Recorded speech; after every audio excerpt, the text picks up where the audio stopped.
교회 나오신 지 얼마 안 되는 50대 중반쯤의 중년 남성분이 저를 찾아왔어요. 목사님, 교회 생활을 하면 마음이 편안해진다고 그러셨죠? 그럼요. 교회 생활을 하면은 마음이 기쁘다고 그러셨죠? 그러면요. 근데 저는요, 솔직하게 말씀드리면 교회 나오기 전에는 마음이 편안했는데 이 교회 나온 다음부터는 머리가 복잡하고 마음이 불편해졌어요. 사정을 말씀해 보세요. 그랬더니 시장에서 돈이 필요한 분들에게 100만 원, 200만 원, 300만 원을 빌려주고 대신 집문서, 땅문서를 저당 잡고 있다가 매일매일 일수를 찍는다고 그래요. 얼마씩 이렇게 내서 언제까지 다 갚게 돼 있는데 다 갚으면 좋고 못 갚아도 좋대요. 왜냐하면 땅문서, 집문서 있으니까 그저 법적인 절차를 밟아가지고 강제적으로 돈을 받으면 돼요. 손해보는 일이 한 번도 없었대요. 그래서 마음이 편하고 사업이 잘 됐었대요. 이건데 교회 나와서 설교를 들어보니까 뭐 이거 하지 말아라, 저거 하지 말아라, 이러면 안 된다, 저러면 안 된다 그러는데 그게 전부 다 자기한테 걸리더래. 그래가지고 돈을 제때 안 낸 사람을 이거를 강제 집행을 해서 집을 뺏어야 되는지 말아야 되는지 뺏자니 마음이 불편하고 그냥 두자니 돈이 손해를 보는 것 같고 아이고 이럴 줄 알았으면 교회를 안 나오는 건데 어쩌다가 걸려가지고 이렇게 교회를 나와가지고 이런 이렇게 마음이 불편한지 모르겠다고 그러세요. 너무 걱정하지 마세요. 그분은 나중에 직업을 바꾸셨어요. 그런데 교회 생활을 하는 이 성도님들 중에도 아직까지 그런 고민을 하시는 분들이 계실 수도 있어요. 율법, 계명, 그러면 십계명이 대표적인 건데 지키기가 어렵잖아요. 그리고 율법을 대표하는 십계명은 인격적인 존재가 아니기 때문에 매우 매정합니다. 도둑질하지 말라 이렇게 돼 있는데 내가 도둑질을 했으면 틀림없이 영락없이 범죄하는 거지. 뭐 봐달라고 해야 도둑질하지 말라고 돼 있는데 뭐 봐집니까? 율법은 하나님이 무엇을 원하는지, 무엇을 미워하시는지, 그러나 내 힘으로는 그것을 지킬 수 없는 죄인이다, 그런 것만 드러내 주는 거잖아요. 지키자니 아무리 노력을 해도 안 되고 그래서 마음에 큰 짐이 됩니다. 안 지키자니 안 지키면 지옥 간다고 그러지. 이럴 수도 없고 저럴 수도 없고 기쁨이 없고 그래도 어떻게 해야 벌써 초전에 그만둬야 되는데 벌써 몇 년 다니다 보니까 집사님도 되고 권사님도 됐는데 이제 그만둔다는 것도 좀 그렇고 그러니까 이제 사람들 보는 앞에서는 그저 말씀대로 사는 것처럼 하지만 혼자 있을 때는 그게 위선이라는 걸 내가 잘 알기도 하고 사람들 보는 눈이 있으니까 늘 신경 쓰고 이렇게 있다가 모처럼 비행기 타고 저 멀리 외국 가게 되면은 자유다! 이제 보는 사람 없으니까 나 집사 권사인지 모르니까 목사인지 모르니까 한번 마음대로 살아보자. 그런 분들이 계신가요? 수고하고 무거운 짐진 자들아 다 내게로 오라. 내가 너희를 쉬게 하리라. 이럴 때에 무거운 짐진 자들이 누군지 아세요? 율법의 무거운 짐을 지켜야만 된다고 생각하고 노력을 하지만 지킬 수 없는 유대인들을 향해서 하신 말씀이고, 오늘 우리 중에 그런 분이 계시다고 하면 그런 분들을 향해서 주님이 하시는 초청의 말씀이에요. 본문에서 사도 바울은 예수님을 제대로 믿고 사는 사람의 심정을 잘 들어주세요. 나쁜 남편과 살던 여인이 그 남편이 죽고 사랑이 많은 새 남편을 만나서 재혼하여 행복하게 사는 심정이다, 이렇게 표현을 했는데, 너무나 매정하고 엄격하고 두려운 남편은 율법을 상징하는 거고요, 너무 나를 도와주고 사랑하는 새 남편은 예수님을 가리키는 말이에요. 그런데 아무리 매정하고 엄격하고 두렵다 할지라도 그 남편이 살아 있으면 다른 남자에게 시집을 갈 수 없잖아요. 죽으면 갈 수 있는데. 자, 로마서 7장 2절로 3절입니다. 다 함께 시작. 남편 있는 여인이 그 남편 생전에는 법으로 그에게 매인바 되나 만일 그 남편이 죽으면 남편의 법에서 벗어나느니라. 그러므로 만일 그 남편 생전에 다른 남자에게 가면 음녀라.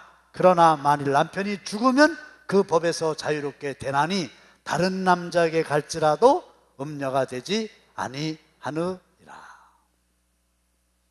매정하고 두렵고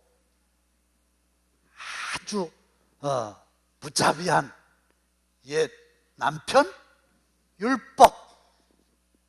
근데 이 남편이 죽었어. 그러면 더 이상 율법에 얽매일 필요가 없어요. 율법에서 벗어나는 거예요. 이제는 새 남편 주님에게로 갈 수 있어요. 근데 주님과 사는 삶이 기쁘고 감사하고 행복해요. 로마서 7장 4절입니다. 시작. 그러므로 내 형제들아 너희도 그리스도의 몸으로 말미암아 율법에 대하여 죽임을 당하였으니 이는 다르니 곧 죽은 자 가운데서 살아나신 이에게 가서 우리가 하나님을 위하여 열매를 맺게 하려 함이라. 다시 한번 설명드릴게요. 율법에 대하여 이미 우리는 죽었고 자유하게 됐으니 이제는 죽은 자 가운데서 다시 살아나신 이에게 가서, 시집가서 재혼해서 하나님을 위하여 열매를 맺게 하려 함이라. 할렐루야. 좀 더 설명이 필요하죠? 여쭤볼게요. 정직하게 대답하세요. 예수님을 제대로 믿으면 사람이 변화됩니까? 변화되지 않습니까? 좋아요? 여러분들은 변화되었습니까? 그대로입니까?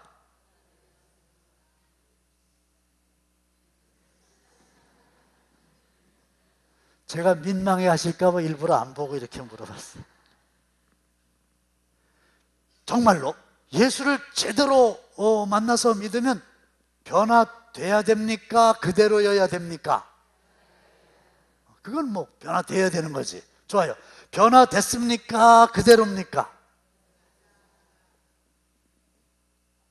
자신이 없잖아요. 근데 예수님을 제대로 만나서 제대로 믿은 사람은 변화될 수밖에 없고 변화됩니다.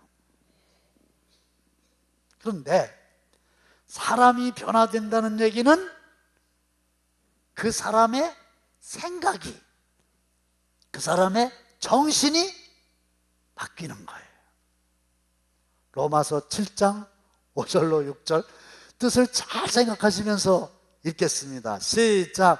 이전에 우리가 육신을 따라 살 때에는 율법으로 말미암아 일어나는 죄의 욕정이 우리 몸의 지체 안에서 작용해서 죽음에 이르는 열매를 맺었습니다. 그러나 지금은 우리를 올가매는 것에 대하여 죽어서 율법에서 풀려났습니다. 그래서 우리는 문자에 얽매인 낡은 정신으로 하나님을 섬기지 않고 성령이 주시는 새 정신으로 하나님을 섬깁니다. 5절 보세요. 이전에. 6절 보세요. 그러나 지금은 이렇게 돼 있잖아요. 그러니까 5절에 이전에와 6절에 그러나 지금은의 차이가 확연해야 되는 거예요. 분명히 달라져야 되는 건데, 이전에 하나님의 말씀인 율법을 내 힘으로 지켜야만 된다고 노력을 하지만 되지 않았을 때는 두렵고 무거운 짐을 지고 살았어요. 그러나 이제는 예수님을 믿게 되매 그 살아계신 예수님이 성령으로 내 안에서 나와 함께 거하심으로 나를 도와주시고 내 마음을 바꿔주셔서 주님의 말씀을 순종하게 하시니 나는 행복합니다. 할렐루야. 이렇게 돼야 되는 거예요. 그러나 안타까운 것은 아직도 이전의 율법에 얽매여 가지고 무겁고 힘들고 두려운 마음으로 종교 생활을 하는 이들이 많다는 겁니다. 자, 오순절 마가 요한의 다락방에 성령이 충만하게 임하게 되매 급하고 강한 바람 같은 소리와 각 사람 위에 불덩이가 떨어지고 입에서 방언이 터져 나오는 현상을 우리가 알죠? 그런데 성령 충만의 역사는 거기서 끝나는 게 아니고 거기서 그치는 게 아니고 그 후에 더 크게 드러나게 되니 그게 뭐냐? 마음이 바뀌는 거예요. 성령을 받기 전에는 부활의 예수님을 보았음에도 불구하고 들었음에도 불구하고 제자들이 밀폐된 공간 안에 들어가서 문을 닫고 두려워서 벌벌 떨고 있었어요. 그게 마태, 마가, 누가, 요한복음의 마지막 장면입니다. 저주하고 부인하고 맹세하고 도망가는 겁니다. 그런데 성령으로 충만하게 되매 사복음서에서 사도행전으로 딱 넘어가게 되지요. 그랬더니 두려워하던 그들이 마음의 담대함을 얻고 많은 사람들 앞에 담대하게 나가서 큰 소리로 외칩니다. 너희들이 잡아서 죽인 그 예수가 다시 살아나셨어. 그 예수를 믿어야 구원을 받을 수 있는 거야. 그 예수님께서 성령을 약속대로 보내주셔서 그 성령이 나와 함께 역사하며 나는 죽음도 두려워하지 않노라. 그러면서 순교의 제단에서 제물로 쓰러져 가면서도 스데반 집사님은 성령 충만함에 그의 얼굴이 천사와 같았더라. 이렇게 돼 있단 말이에요. 그런데 그때의 그 성령은 그때도 지금처럼 우리도 그들처럼 새로운 마음을 가지고 살아갈 수 있도록 역사를 하시니 에스겔 36장 26절입니다. 시작. 또 새 영을 너희 속에 두고 새 마음을 너희에게 주되 너희 육신에서 굳은 마음을 제거하고 부드러운 마음을 줄 것이며, 굳은 마음을 제거하시고 부드러운 마음을 주시고 너희 속에 새 마음을 주시겠다, 이렇게 약속하셨어요. 따라서 우리는 다윗처럼 기도해야 됩니다. 시편 5편 10절입니다. 시작. 하나님이여 내 속에 정한 마음을 창조하시고 내 안에 정직한 영을 새롭게 하소서. 하나님, 내 마음을 바꿔주세요. 내 속에 정한 마음을 창조해 주세요. 정한 마음은 깨끗한 마음, 정결한 마음을 가리키는 겁니다. 이 더러운 마음을 성령이시여 하나님이시여 깨끗한 마음으로 바꿔주시고 이 거짓된 마음을 정직한 마음으로, 정직한 영으로 새롭게 만들어 주시옵소서. 그래서 너희는 이 세대를 본받지 말고 오직 마음을 새롭게 함으로 변화를 받아 하나님의 선하시고 기뻐하시고 온전하신 뜻이 무엇인지 분별하도록 하라 그랬는데, 너희가 주체가 되어서 변화를 해라가 아니라 변화를 받아. 마음을 새롭게 함으로 변화를 받아. 그 말은 내 노력으로 내가 변화되는 게 아니라 그분께서 나를 바꿔주셔서 새로운 마음으로 내가 바뀌게 된 것을 의미합니다. 그러니까 술기운으로 사는 게 아니고 군인정신으로 사는 것도 아니고 성령께서 주시는 마음으로 우리가 삶에, 그 전에 낡은 문서에 불과했던 하나님의 말씀인 율법에 얽매여서 억지로 내 힘으로 살려고 하다가 좌절하고 무거운 짐 지고 허덕이는 게 아니고 예수와 그분의 성령께서 주시는 능력으로 율법을 지키는데, 그게 기쁘고 즐겁고 행복하고 감사하고 할렐루야. 진다넬이라고 하는 여사가 계셨는데 어렸을 적부터 하나님을 잘 섬겼죠. 나중에 신학교 들어갔어요. 그리고 열심히 신학교에 들어가서도 전도를 하다가 그만 과로해서 쓰러져서 병원에 입원까지 하게 되며 낙심됐습니다. 하나님, 제가 하나님을 위해서 얼마나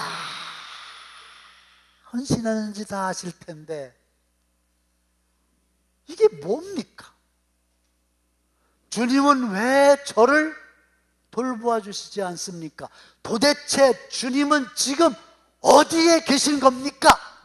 왜 내가 이렇게 병원에 쓰러져가지고 입원해 있는데 도와주지도 않고 도대체 지금 어디 가서 이렇게 나를 모른 채 하시는 겁니까? 이렇게 원망을 했대요. 그런데 한 자매가 진다네를 찾아와서 주님이 전하라고 한 말씀이 있다고 하면서 그 말씀을 읽어줬는데, 그 말씀이 바로 골로새서 1장 27절이거든요. 쭉 보면 맨 마지막에 뭐라고 되어 있습니까? 이 비밀은 너희 안에 계신 그리스도니.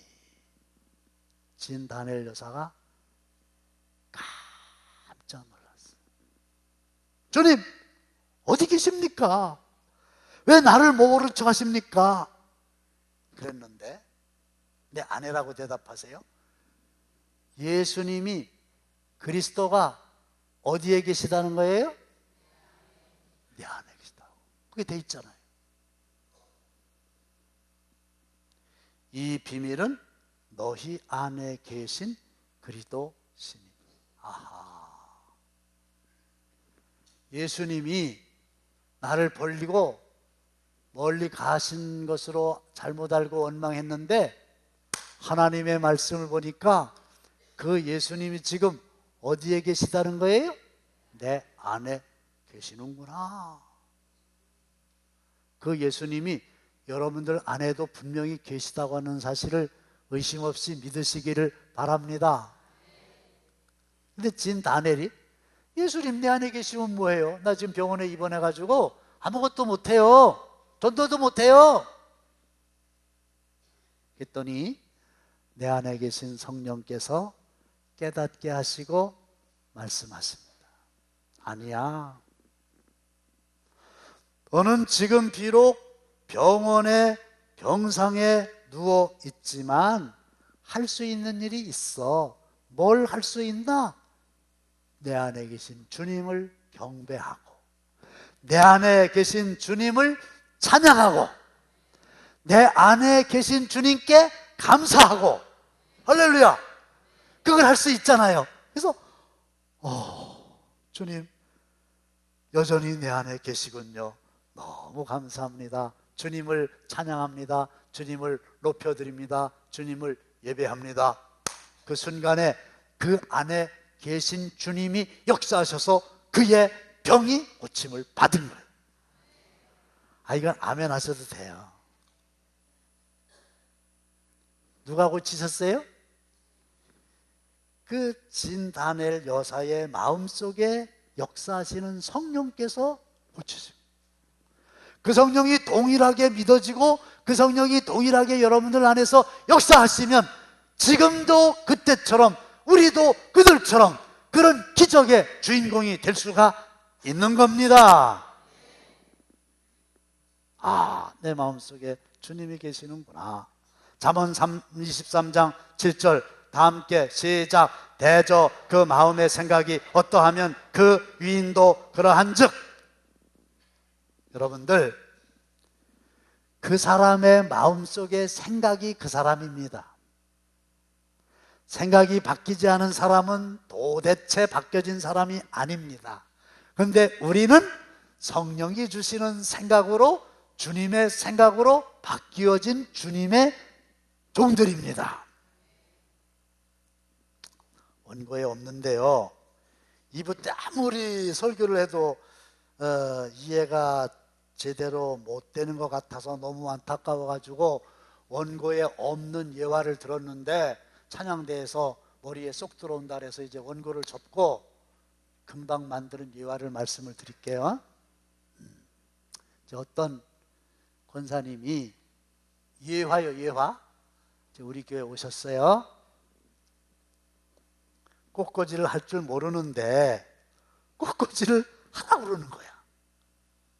그래서 얼떨결에 또 한다고 그랬어. 그래가지고 꽃꽂이를 하는데 이게 됩니까? 얼떨결에 잘 모르는데 어떻게 이걸 하냐 이거야. 그러나 하라고 하니까, 한다고 했으니까 하긴 해야 되니까 너무 무거운 거예요, 마음이.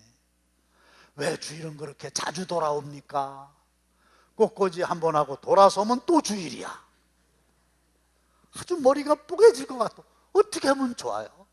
그래가지고 하면서도 투덜투덜하고 억지로 하고, 한 주일은 그냥 5,000원짜리 화분 하나 사다 놓고서는 주일날 교회도 안 오고 이랬어요. 예를 드는 거예요. 그러니 언제 이거 벗어나나. 이게 내 힘으로 율법대로 살고자 하지만 살 수 없는 사람의 심정이에요. 그런데 아주 꽃꽂이에 능한 분이 와가지고 내가 너를 도와주겠다고. 그래서 도와주세요. 그랬더니 그 꽃꽂이에 능한 분이 꽃꽂이가 얼마나 중요한지를 설명하는 거예요. 성도들이 많은데 특별히 그 중에 네가 꽃꽂이를 하게 된 게 얼마나 영광스러운 일이냐. 거룩한 지성소에 아름다운 꽃을 장식하는 일은 얼마나 귀한 일이냐. 그리고 내가 너에게 지혜를 주겠다. 내가 꽃꽂이를 잘할 수 있도록 해주겠다. 그래가지고 이제 꽃꽂이가 중요하다는 걸 깨닫게 됐어요. 그리고 그분이 막 가르쳐 준 대로 했더니 어떤 날은 세상에 이렇게 해놓고 정말 이거 내가 했나? 아니지, 그분께서 가르쳐 주셔서 했지. 너무너무 기쁜 거야. 그래가지고 요즘은 주일이 빨리빨리 돌아왔으면 좋겠어. 예화 끝났어요. 똑같은 꽃꽂이를 하는데 이전에는 억지로 하고 제대로 되지도 않는 건데 성령께서 깨닫게 해주시고 능력을 주시고 도와주시면 기쁨으로 할 수 있다. 그전에는 사망의 열매를 맺었는데 이제는 생명의 열매를 하나님을 위하여 맺게 되는데 이게 기쁘고 즐겁고 감사하고 할렐루야. 어차피 꽃꽂이는 하는 거예요. 어차피 남편은 있는 거예요. 죽었어도 새 남편 있으니까 율법은 지켜야 돼요. 우리는 하나님의 말씀 율법 지켜야 돼요. 그런데 내 힘으로 지키려고 그러면 어림도 없어요. 안 돼요. 주님이 내 안에 오셔서 내 안에 계신 성령께서 내 마음의 생각을 확 바꿔주시고 그분의 능력을 주시면 계명을 지키는데 똑같은 꽃꽂이를 하는데 그게 너무 감사하고 기쁘고 즐겁고 탁월한 효과가 나타나고 아셨죠? 여러분들도 옛 남편 내 힘으로 율법을 지키겠다고 하며 애쓰고 좌절하고 위선자의 삶의 껍데기를 청산하고 죽었다가 다시 살아나신 그 예수, 그분이 여전히 나와 함께 하시며 그분이 내 안에 성령을 보내주셔서 권세와 능력을 주심에 그분의 권능으로 주님의 율법에 순종하는 데에 얻어지는 기쁨과 새 생명을 누리며 살게 되시기를 주님의 이름으로 축원합니다. 정말로 하나님을 제대로 믿기를 원합니다. 낡은 문서, 율법에 얽매인 죄의 종, 좌절의 삶을 청산하고 분명히 다시 살아나셔서 지금도 여전히 내 속에서 역사하시는 성령님을 인정하게 하시고 의지하게 하시고 역사하고 일하게 하셔서 내 마음이 내 생각이 변화되게 하시오면 주님의 능력으로 주님의 말씀 순종하며 하늘나라 천국 삶을 살게 될 줄로 믿습니다. 오늘도 내 안에 계신 주님을 찬양합니다. 육신의 질병도 내 안에 계신 주님께서 고쳐주실 줄로 믿습니다. 구워줄지라도 꾸지 않게 하시고 금이간 인간관계가 회복되게 하여 주옵소서. 영혼을 사랑하는 주님의 마음으로 바꿔주시사 하늘의 별들처럼 존귀하게 쓰임받는 전도자가 되게 하옵소서. 이제는 우리 주 예수 그리스도의 은혜와 하나님 아버지의 극진하신 사랑하심과 성령님의 감동감화하심이 성령께서 주시는 마음으로 살기 원하는 모든 성도들과 1100번째 11조 감사 또 비전 헌금 약속했던 헌금 드린 성도들의 손길 위에 영원토록 함께 하시기를 간절히 축원하옵나이다. 아멘.